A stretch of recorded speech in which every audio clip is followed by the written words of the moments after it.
Well, hello there, and welcome to the Second Life Book Club. My name is Draxter Dupre. Welcome to the free for all edition of the book club. Now, I know a lot of you folks out there have expected Matt Ruff to be here. Been talking about it for weeks, if not, well, months, well, weeks. Okay, let's just say weeks. Matt Ruff is a a author that I admire to the extent that I'm extremely intimidated by him in the sense that I wake up sweating at night thinking, does Matt understand how much his work resonates with me? And if I interview him, will I come across as an idiot? Um, that's my relationship with Matt Ruff. Yes, it's very similar to a crazy stalker, so maybe that's why he didn't show up. No, uh, I'm all kidding aside. I apologize. There were, in fact, uh, things beyond our control, occurrences beyond our control, exceptional busyness, absolute madness, and Matt is so cool that he actually was able to guarantee um, him showing up next Wednesday. So today is the free for all edition, which means that anything goes. We can discuss anything you guys want, book related. And I would even say you can come up on stage if you like and use voice or use chat. Now, speaking of Matt Ruff, just off the air prior to streaming, Peter Coach in the audience was mentioning one of the books that I love, and I have actually, I'm camming around here so people on the stream can see it. I have all his books laid out here, and one of them is, I mean, they're all very, very unique, and one of them here, The Mirage, is really, really awesome. The conceit here is, and you can look at the table here, Cam, in the Mirage is about a world where the 9/11 attacks happen in Baghdad on two towers, and Baghdad is the capital of the economically and culturally successful United Arab States, while the actual United States in this particular narrative are a fractured, I know, a fractured society, very unequal, struggling with all sorts of issues, and also driven apart by religious fundamentalism, wouldn't you know it? So this is the original conceit here in the Mirage, and then it unfolds from there, and all the players that we know, Bin Laden, Saddam Hussein, and a lot of the American officials of the original um, invasion of Afghanistan and Iraq also play a part. So that's the Mirage. And I don't know, do I see chat? I'm not sure if I see chat here. I'll bring up the chat in the side window here. So streaming folks, I apologize. You don't have a clean window as you would with Strawberry streaming. So hello, Reg Rage Heart Valentine. Hello, Umber. Hello, Jessica, Con, Tsai, Momi, Becky, John Cornell, Tina Toshi, Peter Coach, Elf Biter, Stella. Stella is always in do not disturb mode. Very interesting. AJ, Fluffy, Himim, Go Speed Racer, Spiky, Shiloh, and so Matt Ruff. I decorated this venue. I'm hiding a few things, but I want to cam around and show the audience a few things that I'm very proud of. I went shopping at this all this Cthulhu type little knickknacks here, little statues, little candle holders. Now, this is going to be the chair where Matt will be sitting. Of course, if you've seen Matt's avatar, it's a Cthulhu inspired by Avatar Bazaar. This is a bacon Cthulhu here on the side of the chair. This is a party Cthulhu. You can look at it. Those are shoulder pads. And Fluffy over here is dressed up in the suffragette Cthulhu. Fluffy, that makes your I think that makes your feet look big. Um, on the outside, I'm just camming outside so people can see this. There's more candle holders, and there's of course Lovecraft Country. Matt's book that is being turned into an HBO series is out here. So, voices up. Whatever you guys want to talk about, please come up on stage or just speak right up. What are you guys reading? What are you guys excited about in the world of the written word? And before I forget, remind me that we're taking not a poll, but collect questions for Matt. His current book is 88 names. The questions do not have to be limited to 88 names. 88 names is about virtual reality and gaming. They can be about anything. So please remind me at the end that we will collect these questions, or you just IM them to me privately. Now, who wants to speak up? I heard somebody was opening their mic. Who was that? Open your mic or forever hold your mic closed because I will be continuing to talk. All right, that was your opportunity. It has now passed. Now then, let me continue with monologuing, and you can interrupt me anytime. In my hand, I have a book called The Art of Reading, which is by Damon A. Young. The A is not on the title, as you can see, but I'm differentiating Damon A. Young because there's another Damon Young. This book is magnificent. It's a short book, it's 150 pages, and it's about the art of reading, as the title suggests. There is a chapter in there that fans of Dan Brown may not like, okay? Uh, because it's titled "Putting Down Dan Brown." And it's not a cheap dismissal of Dan Brown's prose or plotting or commercialism or I don't know. Dan Brown is of course the author of the Da Vinci Code and the series that went from there. But it's actually quite a sophisticated take on it. And Damon Young knows his stuff, so he actually uh, very precisely disses Dan A. Brown at the same time as he praises the Star Trek novels. And I want to read you a little excerpt of this book. Uh, Not the Dan Brown. We can go. I have a different one prepared, but I would like to read the Dan Brown excerpt too, if people don't chime in with their takes. Uh, Elfbiter is saying in the chat Dan Brown would be better if he were not claiming that everything he writes is true. Yes, that's another issue that he touches on in the book. But you know what? I'll look it up and then I'll read a little excerpt from the Dan Brown portion of the book too, because I think people will love it. But first, let me read this here. This is something super interesting about reading versus writing. This is from a chapter called A Cult of Colophones. Despite civilization's glut of signs, the virtues of reading are rarely celebrated. Reading well is treated as a rudimentary skill, not a lifelong ambition, not a creative talent to tenaciously enrich and enhance.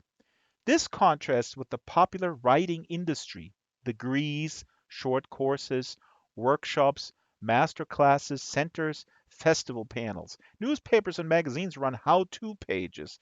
George Orwell on clear prose, George R. R. Martin on fantasy, Philip Pullman on lists. And he's quoting here, my main rule is to say no to things like this, which tempt me away from my proper work, unquote. There's even Jane Austen on literary success. Confession, I wrote it, says Damon Young. Many promise not only technical know how, but also tricks for convincing editors on publish and audiences to buy.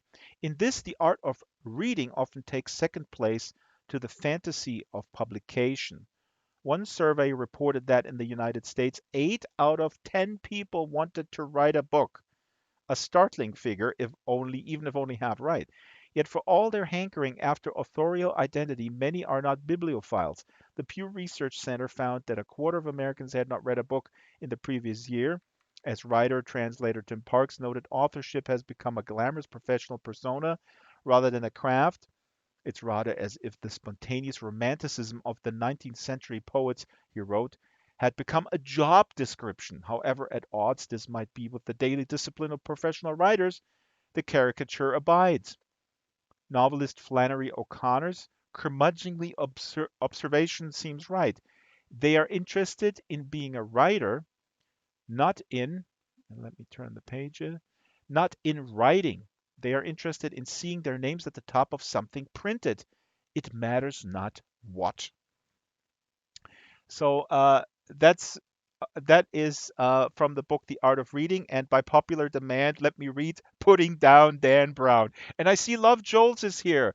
Oh wow, Love Jones, Jules Rivera, an exceptional artist, illustrator, graphic novelist, whatever else. And thanks for stopping by, Jules, because people here are very reserved. They don't speak up much, which is totally fine. I used to be an introvert myself. Um, but if you want to come on stage and talk a little bit I'm with me, literally sitting right next to you. I don't see it because I'm looking just at myself. As a recovering narcissist, I'm still doing that. Let me pull back the camera. Here you are. Okay. Do narcissists ever really recover, though? No, it's in recovery. Um, Now, while I'm reading this excerpt, please pull your legs out of the couch a little bit by clicking the adjust button on the contextual menu. People will tell you how to do that. Now, I'm going to read Okay. from The Art of Reading, Putting Down Dan Brown, okay? Here it goes. Patience is trickier with less nuanced or ambitious author. This comes out of a chapter which is about patience, which I think is awesome. The author Damon Young talks about how patience is something that you learn and then you apply when you read, and he goes into enormous detail about how important it is to, I mean, the reward of being patient. And I'm not going to get into that. Let's continue here with Dan Brown. Patience is trickier with less nuanced or ambitious authors. Someone like Dan Brown does not necessarily deserve my perseverance. Reading his The Da Vinci Code is a surreal business, not because of Brown's esoteric symbols or historical mysteries, which are standard thriller props. The novel is weird because it's simultaneously easy and harrowing. What simplifies Brown's pages is the lack of innovation and sympathy. The prose is almost wholly cliche, and the characters are rice paper puppets.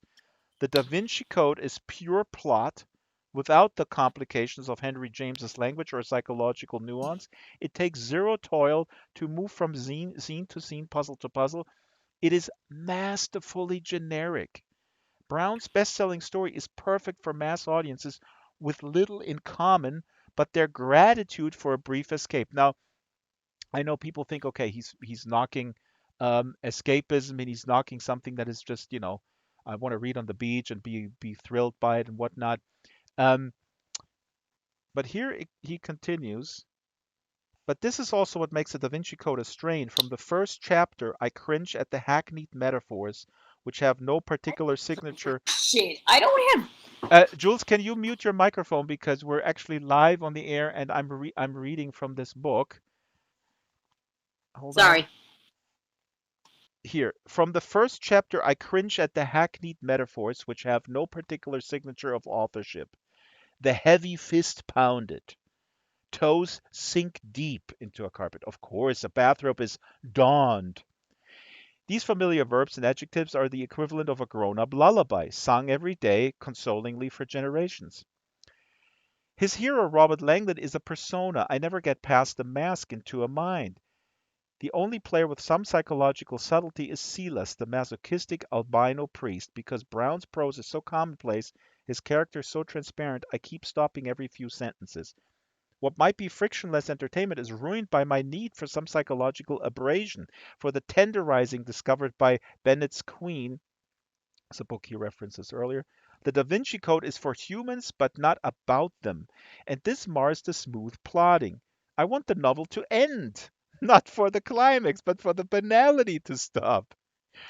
In this light, patience depends not only on the work, but also on why am I reading it. It takes no forbearance to enjoy the Da Vinci Code as an anodyne. It's an exemplary page turner which easily passes the time. Yet, if I'm reading Brown's prose as a research exercise, it hurts.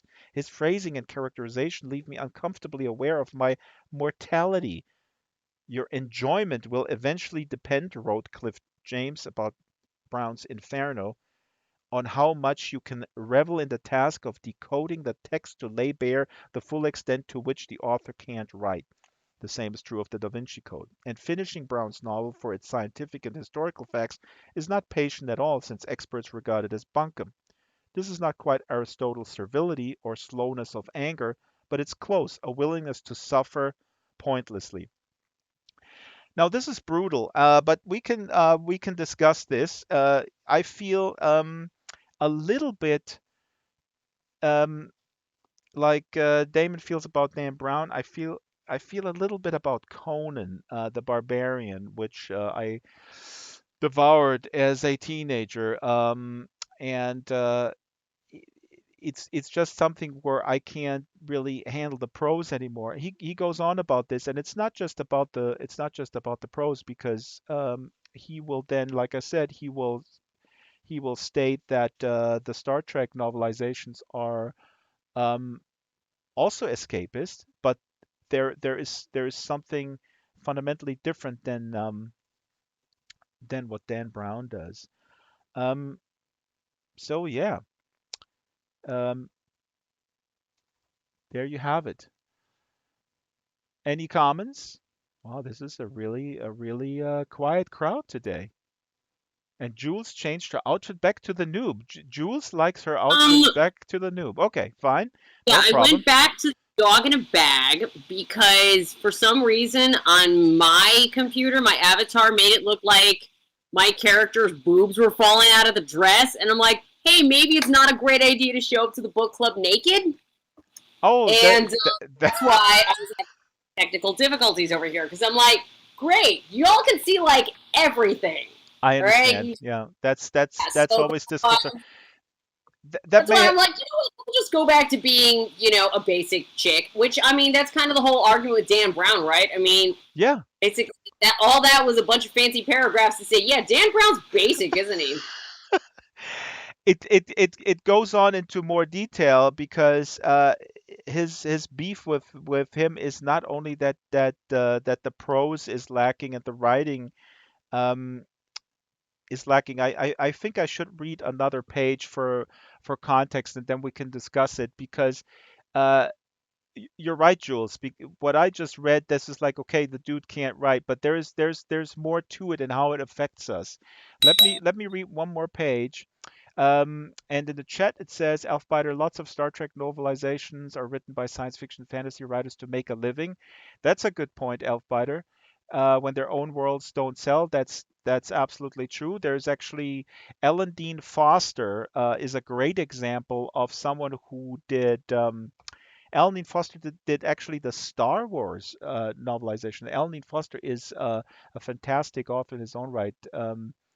But yeah, today a lot of people write those novelizations. Tsai says if I read a chapter or more in a book, I feel like finishing, but I don't like the chapter. I may sometimes speed read to get it over with.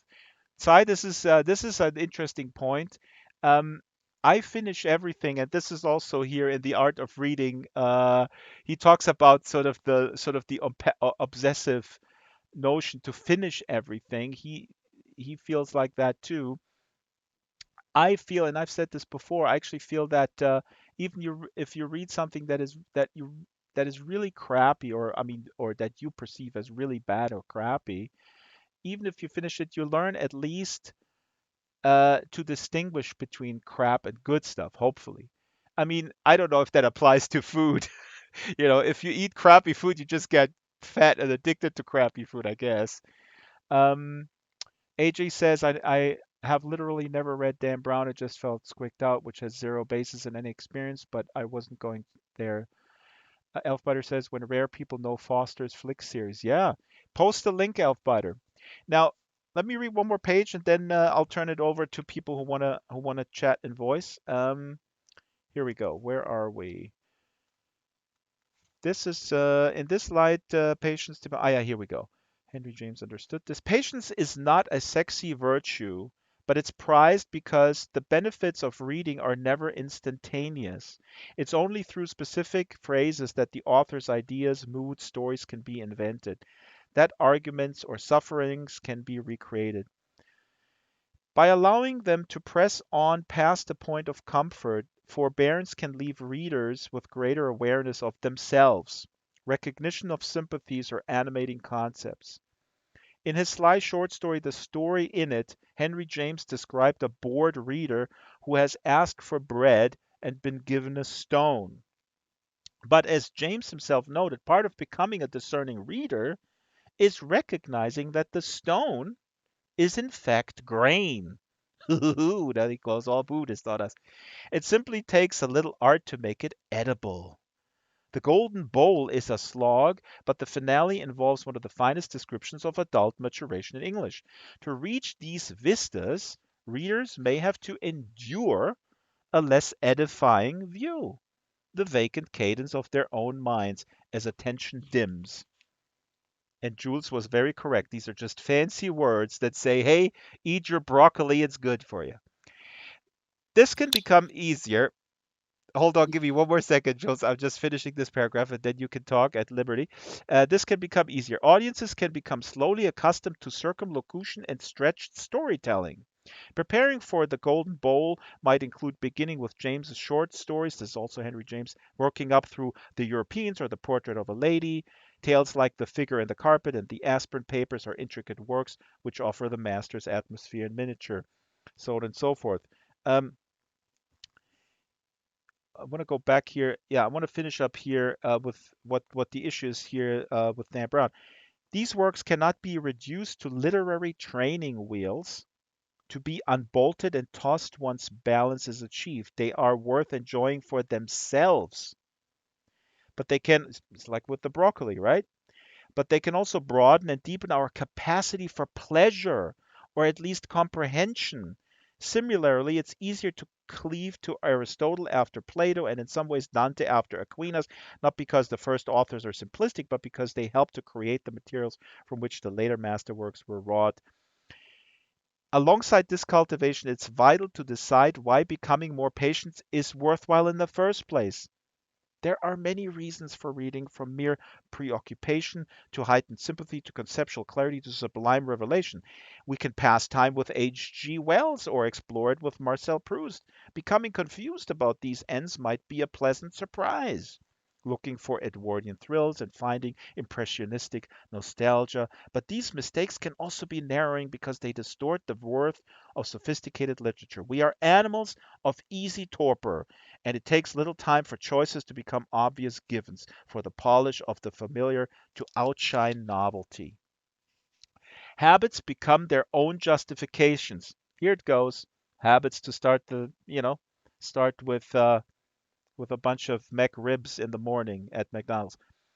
It becomes increasingly more difficult to imagine the other genres, styles, themes, and characters, let alone their rewards.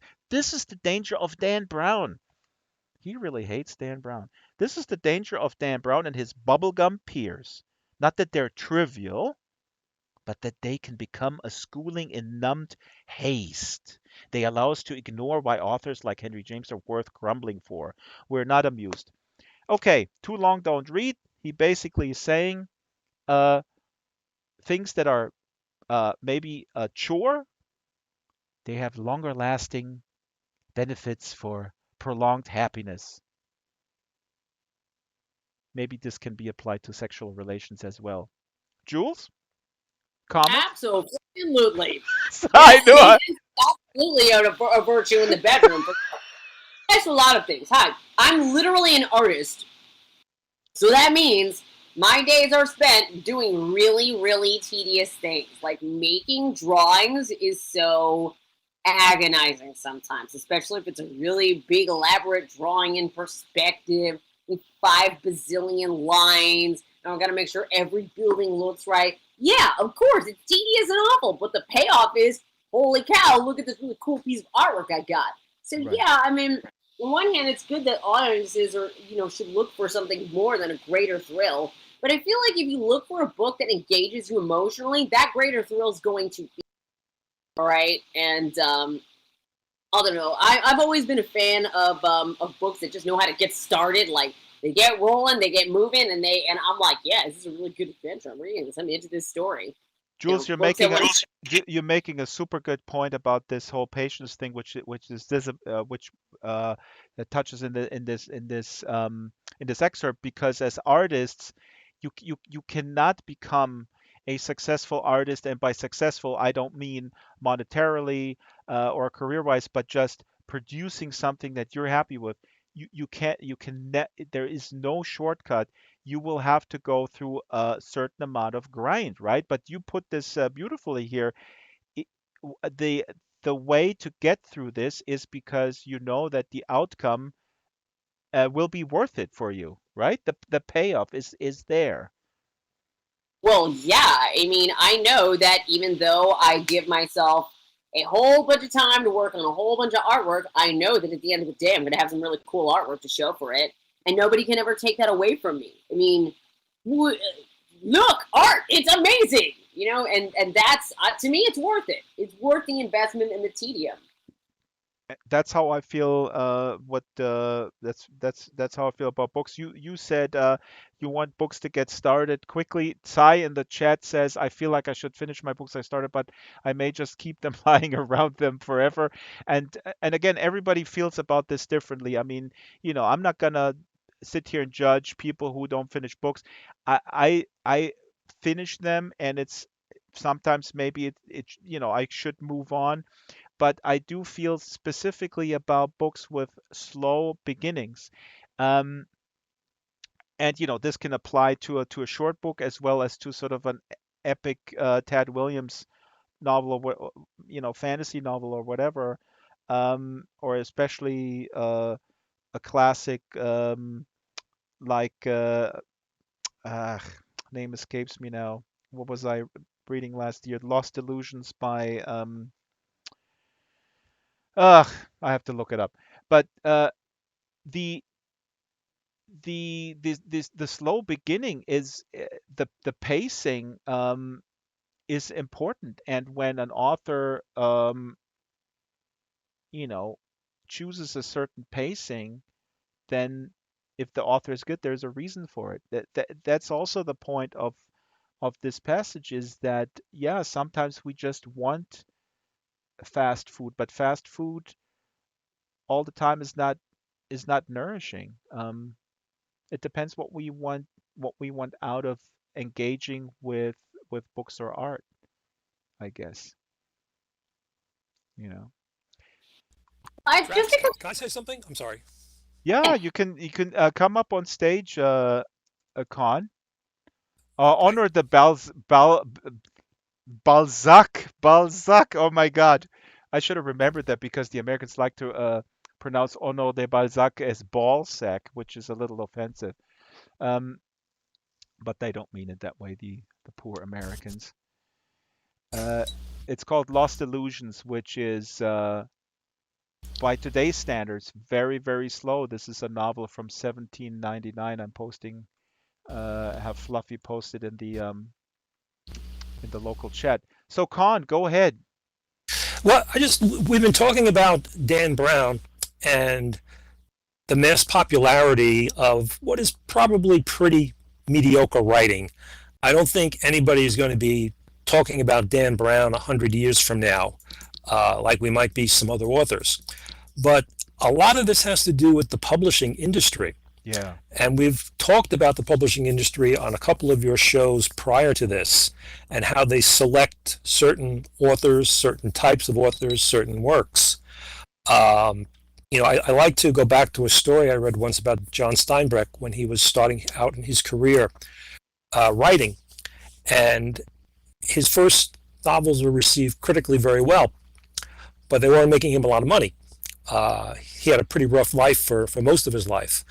Um, but at the time that he was writing, there was a woman writer who was writing these popular works of fiction. Hmm. And she and the press became very critical of John Steinbeck because John Steinbeck was showing American society as it was, warts and all. He was talking about the Great Depression. He was talking about people, homeless people on the streets, veterans struggling with the bonus army to try to get their lives back together. And this woman who was writing popular fiction and making a very good living, she just came down on Steinbeck, and other people in the community came down on him as well. And she promised that she was going to write the great American novel that would talk about all the positive aspects of American life. One, she never wrote the book, and two, I can't even remember who the woman's name is. Uh, and I'm sure if you go back into some university somewhere, somebody probably did a dissertation on her 40 or 50 years ago. But good writing will always stick out. Unfortunately, good writing sometimes gets buried. I'll make you a bet that the great American novel is sitting somewhere in the bottom of somebody's drawer or in a steamer trunk in an attic somewhere. Yeah. Uh, Con, we, we, I we we are fed. Sorry. Con, thank you so Mean much when they for talking about one of my favorite authors who I actually don't know much about his life. My son was born in Salinas by complete accident.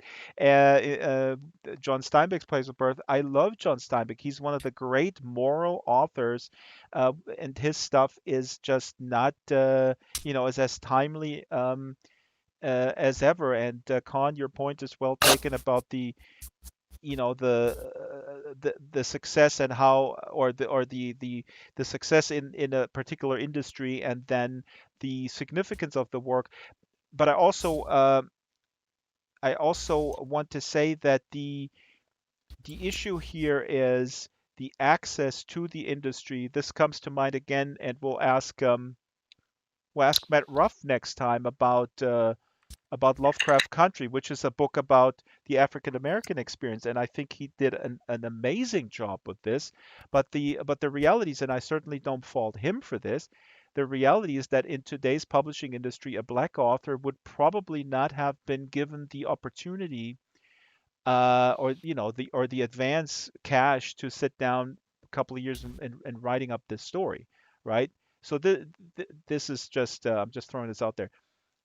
Con, any follow up before Jules? Because I know Jules can talk until the cows come No, home. you're right. The large publishers, and there are increasingly fewer and fewer of them, and at the risk of sounding like a Marxist, we have the concentration of capital and power in this industry. You go back maybe 100 years in New York, I don't know how many publishers there were, but there were a heck of a lot more of them than there are today.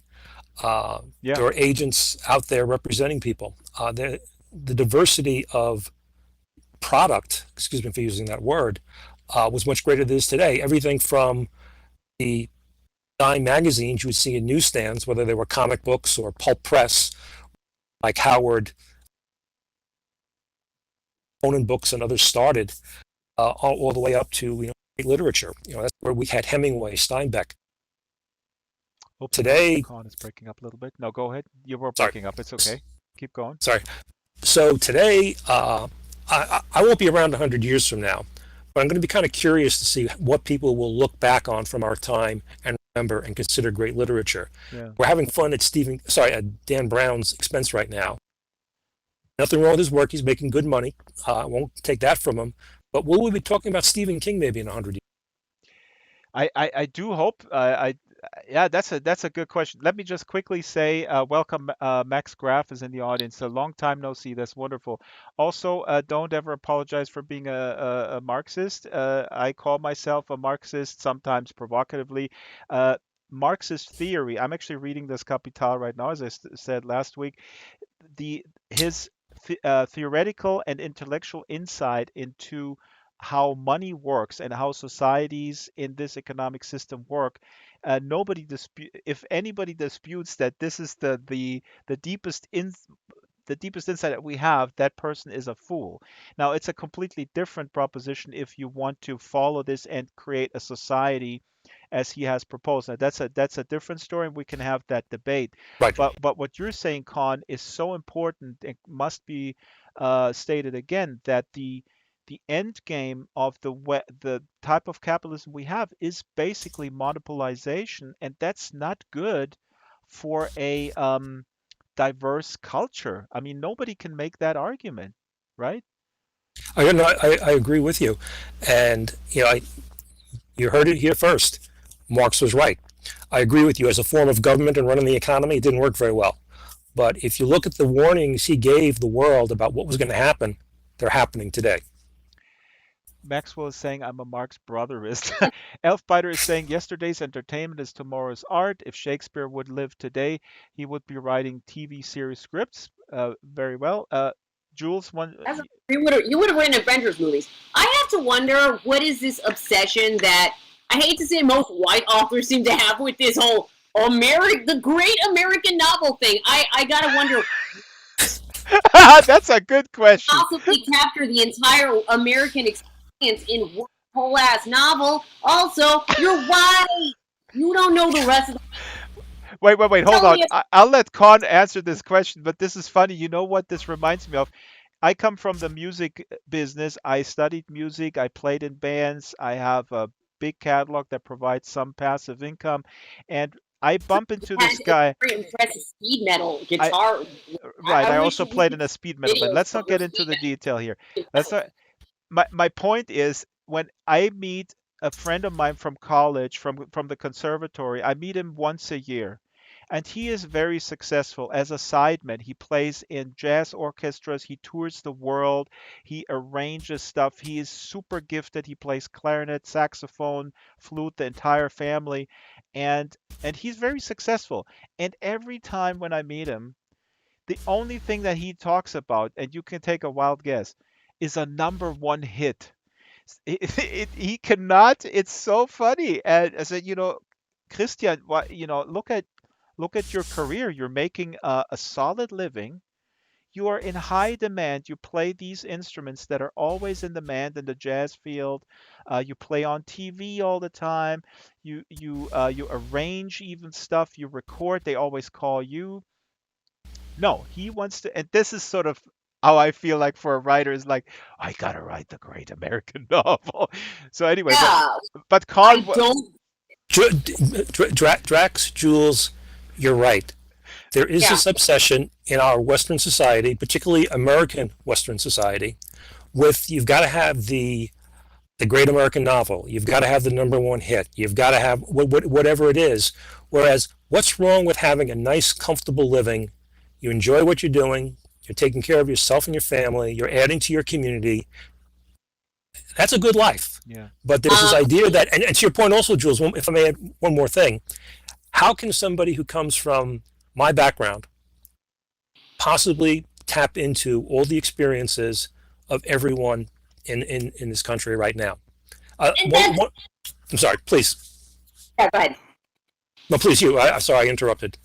Well, I mean, and that's what I'm saying. Like, I feel like this goes. I mean, like the first real experience where I was just like, "What are you thinking?" Where I really just saw this in American pop culture, and it just really was glaring, like obvious dissonance. Like, okay, so the first episode of Girls that I watched on HBO, you have Hannah, and she tells everybody, she tells her parents, she's going to write the great American novel from point of a privileged white girl who doesn't have a job that earns money and lives off her parents. I'm like, what do you can't possibly speak for me. You can't possibly speak for anybody in the Bronx. And I just don't understand why, though. What I would rather do, I mean, I understand making a comfortable living, but honestly, I would rather make stories that have flavor. All right? I would rather make artwork that's colorful and bright and interesting. I don't care about appealing to mass Americans. You know what appeals to mass Americans? McDonald's. Walmart. McDonald's. Yeah, Exactly. When you go for the yeah. But lowest common denominator, you're going to end up with something that's a very bland pablum product. okay, I mean, but listen. that's how you get a Jello. I took the time, I took the liberty to go to my favorite webpage, Wikipedia, and there's actually an entry for Great American Novel. The term Great American Novel, GAN, wouldn't you know it, refers to a canonical novel that is thought to capture the spirit of American life. It is generally regarded as being written by an American and dealing in some way with the question of America's national character. The Great American Novel is considered America's equivalent to the national epic. Um, That's nice. Are they going to do that without talking about racism? I wonder what the examples are. They're not. Yeah, here, The Last of the Mohicans. These are sort of Oh, examples. The oh, Scarlet Letter, Moby Dick, Uncle Tom's Cabin, Adventures of Huckleberry Finn, The Great Gatsby. The Grapes of Wrath is in that list, though. That's nice. But I can see I mean, the problems here are twofold. Of course, the point of view. If it's written by one person, how can that one person ever reflect the experience of, especially something like America, which is so incredibly diverse? And then two is the obsession with being number one. Um, yeah. yeah. I believe the obsession with being number one is strongly connected to the social media, which makes everyone's best traits visible to everyone. Everyone is showing their best only. So when someone like wants to do something, their first intuitive thought about it is to do it like in the best possible way, which is not always a good idea. Right. Okay, you're making I'm sorry, Rage Hard Valentine. This is a really great point that I agree with. It is certainly amplified the performance aspect, the constant marketing and everything is sort of a performance for immediate feedback and likes and such. That's been pointed out in many good articles and documentaries that certainly has accelerated and amplified the problem of wanting to be better than somebody else. I mean, this is a very multi-pronged problem in the digital age for sure. Yeah. But what if I'm already awesome? I don't have to be better than anyone because I'm already awesome. That's it. And that's what I wish more people knew. Like, social media is just a symptom. It's a symptom of a much bigger problem that's always been there, which is American exceptionalism. Hey, Yeah. look at me! I'm the best. I'm the greatest. Because every single movie we've ever been fed since the day we were born has always been about what? Luke Skywalker. He's the greatest and the best. He can wield a lightsaber even though he's held it for 5 minutes. I mean, it's just stitched into our culture. So of course it's stitched into our mentality of, well, even though I've never done this one thing for more than 5 minutes, of course I got to post it on social media and tell everybody how great I am in it. Like this one-upsmanship that's just in our culture everywhere. Ugh. In terms of the Great American Novel, though, here this is another thing that I didn't know. Henry James actually coined that term originally. No, it was shortened to GAN.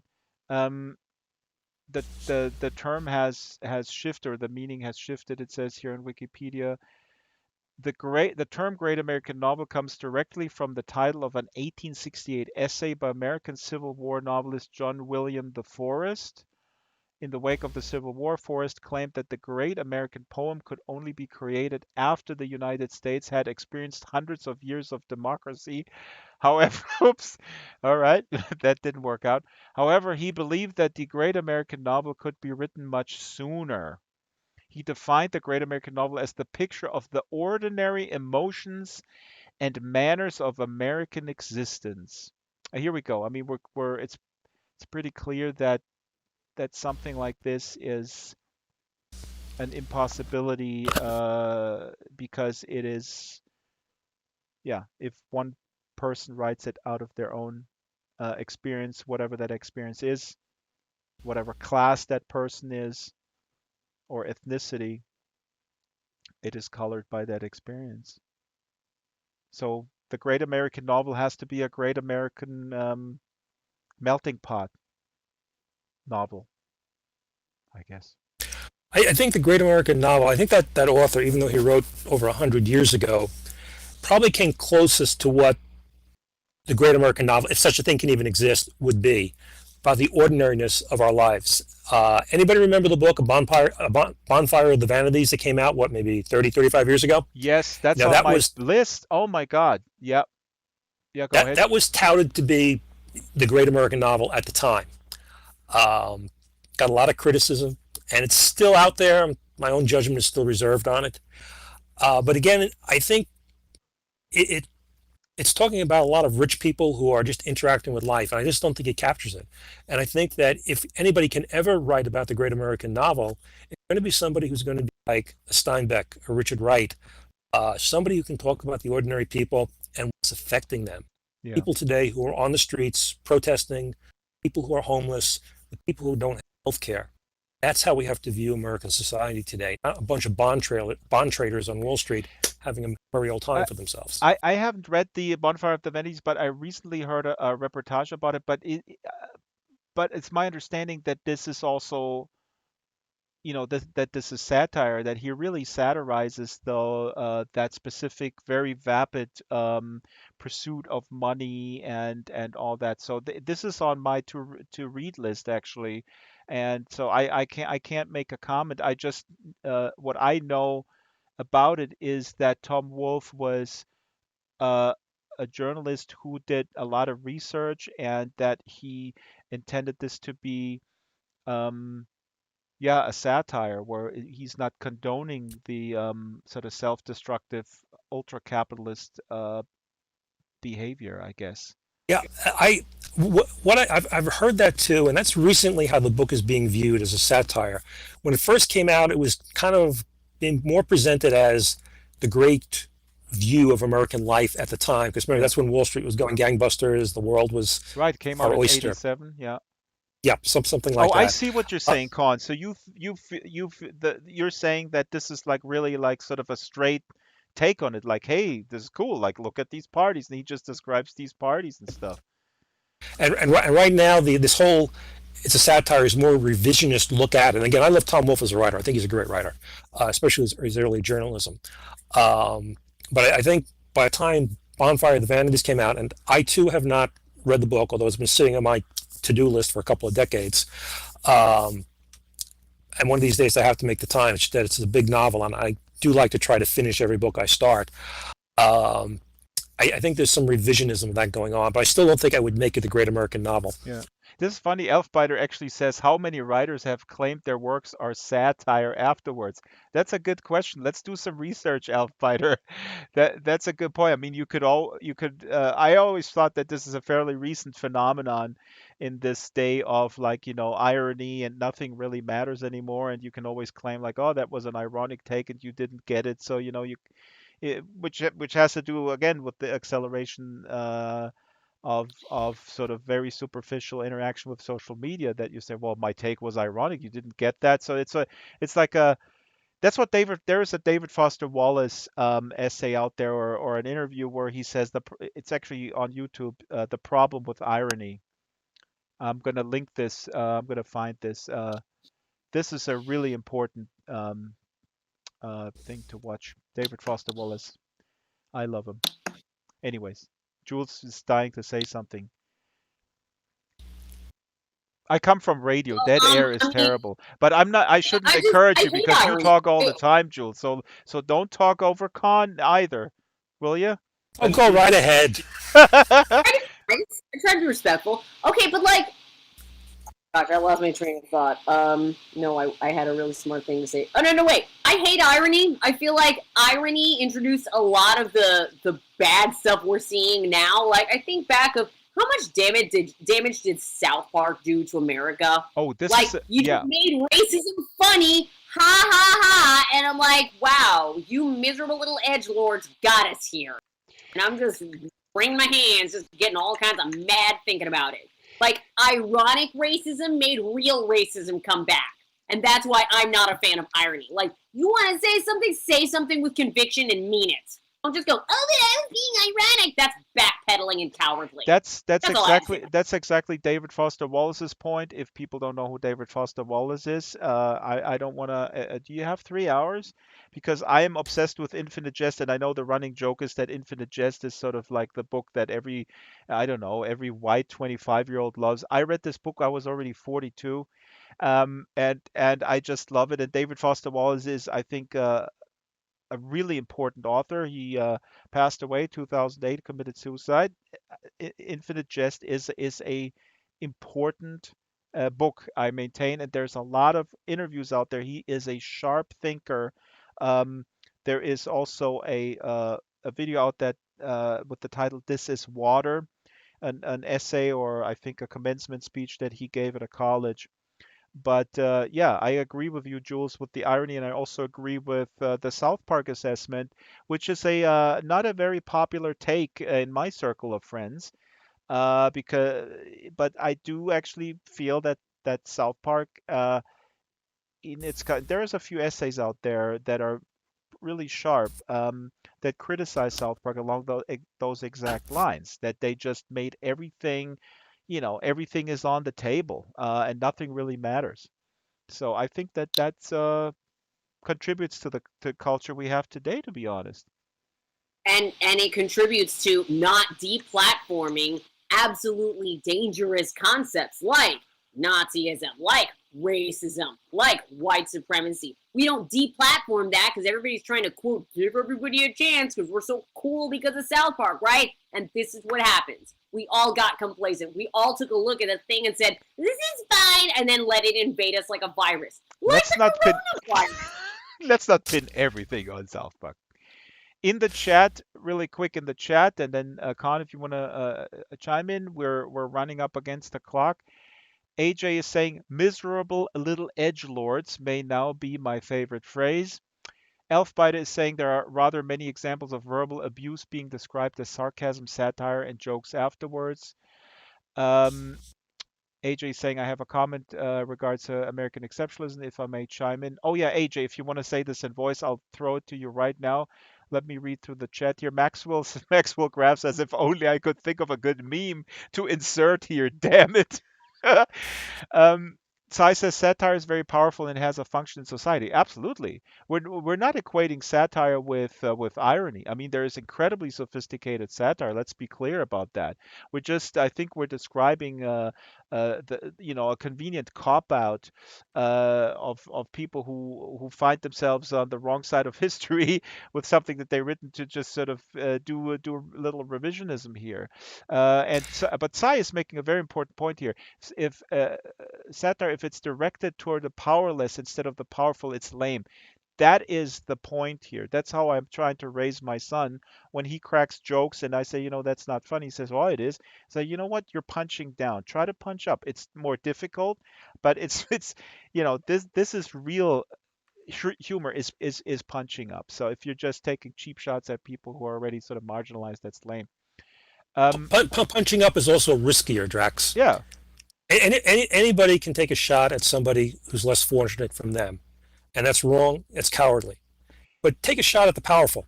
Yeah. Take a risk at losing your job, maybe being frowned upon by your so-called peers. That requires something. I'd also like to go back to something that Jules said a moment ago about how we, through irony or whatever means, we let things like racism, fascism, greed back into our society. Things that, within my lifetime you wouldn't be tolerated are now becoming socially acceptable again. And somehow this happened, and we got to do something about it because it's going to lead to a very bad place if we don't. Yep, couldn't agree more. Elfbiter says, and AJ, you're next. Elfbiter says, satire is meant, and this is a Terry Pratchett quote, satire is meant to ridicule power. If you're laughing at people who are hurting, it's not satire, it's bullying. There you go. Bingo. Put that on a t-shirt. Okay, AJ, go ahead. Burned. AJ wants to say something. Let's see. Am I coming through? Yep. Loud Okay. and clear. Oh, cool. I have a voice. Yay. No, my thing with American exceptionalism is that this ends up we have an entire culture of children who are brought up with this, brought up with the idea that they have to be the most something. And if they cannot be the best at something, they feel like they've miserably failed. So you end up with people trying to be the best at being a horrible human. Good Because point. apparently in our society today, that's almost revered. And we need to dial it back a few notches. And, yes, being good at what you do and doing your best is a good thing, but you do not have to be at the pinnacle for what you do to be worthwhile. And pushing that on our children and pushing it on our society is only grinding us down further. And that's all. Thank you.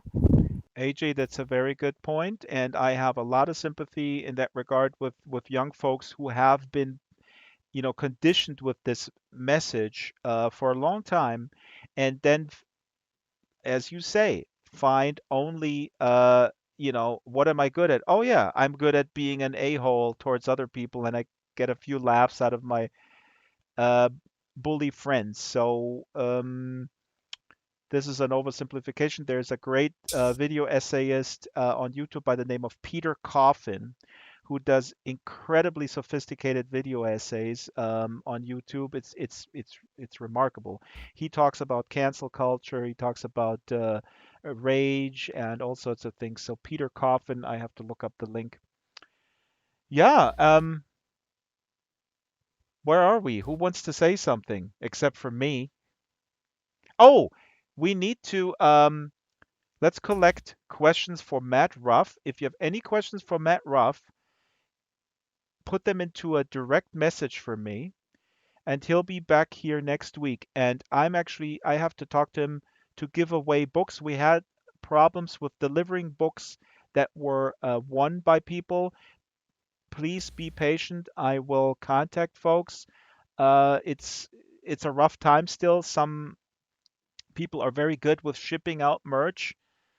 Jules Rivera is very good. Her company is great. JulesRivera.com. You can buy her comics. They ship right away. They ship internationally. They have a great staff. I hear this company employs about The 20 Scotch people. Station. Good job, me. I think the Jules Rivera conglomerate employs about 20 people. Everybody, just one person licks the stamp, the other one puts it down on the paper. It's great. It's really that's how a business should be run. Um, yeah, next week, Matt Ruff.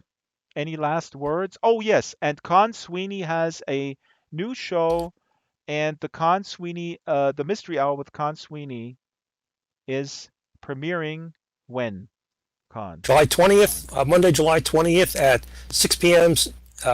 Second Lifetime, or 6 p.m. Eastern Standard Time on the East Coast where I am. Oh, we gotta square this away because Second Lifetime is Pacific time. It is. Ah, but you said And Eastern.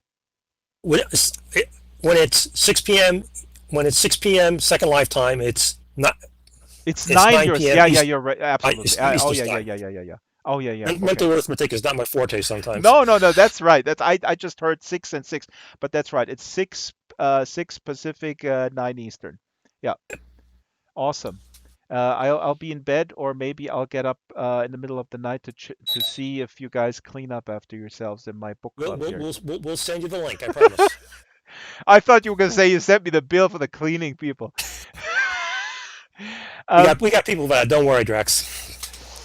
I want to give a shout out real quick, and then we can make the rounds and people can have last comments in chat as well. I'm focusing in the camera on a book that I just finished. It's right next to Con here on the stack. The title of the book is Peter Lyers Rating Normal by Anna Wadley. It's a very short read. It's a quick read, and it's about a girl. I think she's 16. Her name is Peter Lyer. Um, and she's autistic. She's diagnosed with ADHD and with all sorts of other things. She calls herself the Alphabet Girl. It's a very, very uplifting story. There's a little drama in there, but it is so uplifting. Um, the insight into the emotional turmoil into a person with autism. In this context, in the school, they go on a skiing vacation, and Peter narrates this book uh, with in cursive, you have her interior monologue, how she should perceive, how she's trying to be normal, and how she should act, how she reminds herself how she should act. So basically, it's um, a constant sort of watch person in her head that reminds her how she was trained to act in certain situations, which is not normal for her because she would act differently. So she has to constantly remind herself how to respond in certain situations. It's amazing. So I recommend this highly. If you click on it, you'll go to Anna Waddley's website. Um, it's just another one of those you know insights into a differently abled person that maybe just creates a little bit of empathy for that person. All right. And that is the book club for today. Last words. Thank you, Drax. Always a pleasure to be up here chatting with you and your guest. Con, I very much appreciate it. You're a very valued member of this emerging community, and your insight and all the folks here. Um, I mean, like I say every week, I'm super happy how this is getting to be a close-knit community of people who overlap in their interests but have very different experiences and have very different things to contribute. Thank you. Maxwell is saying I'm downplaying my body of work. Maxwell, I know that I gained 5 pounds minimum during the lockdown. You know, let's not fat shame people. That's a running joke with Max. Okay, I'm gonna cut the stream and I can we can chat for a few more minutes and then let's cut the stream here. I'll see everyone back hopefully at the Second Life Book Club next Wednesday at 12 o'clock SLT.